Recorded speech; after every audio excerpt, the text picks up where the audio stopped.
మంగళగిరికి మంత్రి నారా లోకేష్ హామీల వర్షం కురిపించారు. నియోజకవర్గానికి అన్ని విధాలుగా అభివృద్ధి చేస్తానని మంత్రి నారా లోకేష్ వ్యాఖ్యానించారు.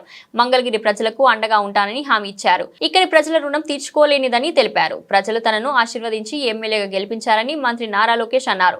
ఇవాళ మంగళగిరి నియోజకవర్గం ఎర్రబాలెం ఇండస్ట్రియల్ ఏరియాలో భగవాన్ మహావీర్ గోశాల సంస్థ ఆధ్వర్యంలో పునరుద్ధరించిన గోశాలను మంత్రి నారా లోకేష్ ప్రారంభించారు. ఏపీలో ఎప్పుడు జరగని విధంగా మంగళగిరి అభివృద్ధి చేస్తానని చెప్పారు. ఈ ప్రాంతంలో జెమ్స్ అండ్ జ్యువెలరీ పార్క్ ఏర్పాటుకు కృషి చేస్తున్నానని మంత్రి నారా లోకేష్ పేర్కొన్నారు. మళ్ళీ ఇంకొక 2 గోశాలల్ని ప్రారంభిస్తాం. చాలా చాలా ఆనందంగా ఉంది.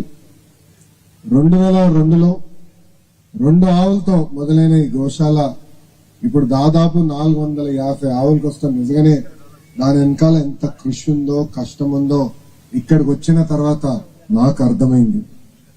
పెద్దలు అన్నట్టు అందరూ ఒకరే, ఇక్కడ హైరార్కీ లేదు. అందరం కలిసికట్టుగా ఆవుల సంరక్షణ కోసం పనిచేద్దాం అని చెప్తాను. నిజంగానే చాలా మంచి మాట. అది మీరు ఆచరణలో పెడతాం. చాలా చాలా ఆనందమైన విషయం. ఈ రోజు మీ దగ్గర నుంచి నేను చాలా నేర్చుకోవాల్సిన అవసరం కూడా ఉందని నాకు అర్థమైంది. ఒక పక్కన రమేష్ గారు, ఇంకో పక్కన తేజరాజ్ గారు ఇద్దరు నన్ను కలిసినప్పుడు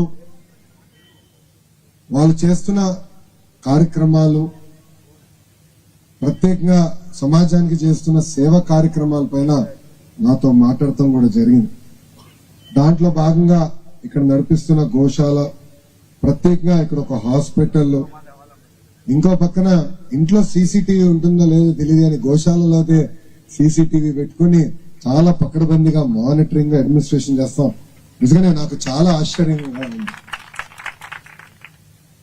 మేము కూడా కూటమి ప్రభుత్వం ఏర్పడిన తర్వాత పెద్ద ఎత్తున ఆవుల్ని కాపాడే లక్ష్యంతో పనిచేస్తున్నాం.